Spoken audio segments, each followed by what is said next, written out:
சளி இருமல் பிரச்சனையிலிருந்து விடுபட ஒரு சிம்பிளான மூலிகை ரசம் செய்யலாமா? 2 டேபிள் ஸ்பூன் கொள்ளு சேர்த்துக்கோங்க. கொள்ளு தான் நம்ம நெஞ்சு சளியை உடச்சி கொண்டு வருங்க. 2 டேபிள் ஸ்பூன் மல்லி சேர்த்துக்கோங்க. 1 டேபிள் ஸ்பூன் சீரகம், அரை டேபிள் ஸ்பூன் மிளகு, ஒரு வர மிளகாய் சேர்த்துக்கோங்க. வெத்தலை வந்து அரை வெத்தலை மட்டும் சேர்த்திக்கலாங்க. குழந்தைகளுக்கு கொடுக்கும்போது அப்போ தான் காரத்தன்மையும் கரெக்டாக இருக்கும். ஒரு கற்பூரவள்ளி இலை சேர்த்திக்கோங்க. 6 துளசி இலை சேர்த்திக்கோங்க. 6 பல் பூண்டு சேர்த்திக்கோங்க. தக்காளி வந்து புளிப்புக்கு ஒரே ஒரு தக்காளி மட்டும் போதுங்க. புளியெல்லாம் சேர்த்த வேண்டியதில்லை. இந்த மாதிரி தலரசம் மூலிகை ரசத்துக்கெல்லாம் வந்து புளிப்பே இல்லாமல் இருந்தால் தான் நம்ம போட்டிருக்கிற செலவில் எஃபெக்ட் வந்து நம்மளுக்கு நல்லாவே கிடச்சி சளி இரும்பெல்லாம் சரியாகுங்க.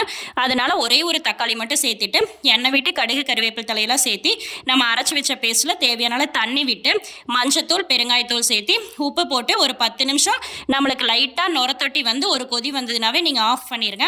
இந்த ரசம் வந்து செம டேஸ்டாகவும் இருக்குங்க. சளி இரும்பல் தொண்டை கரகரப்பு பிரச்சனைக்கு நல்ல தீர்வு.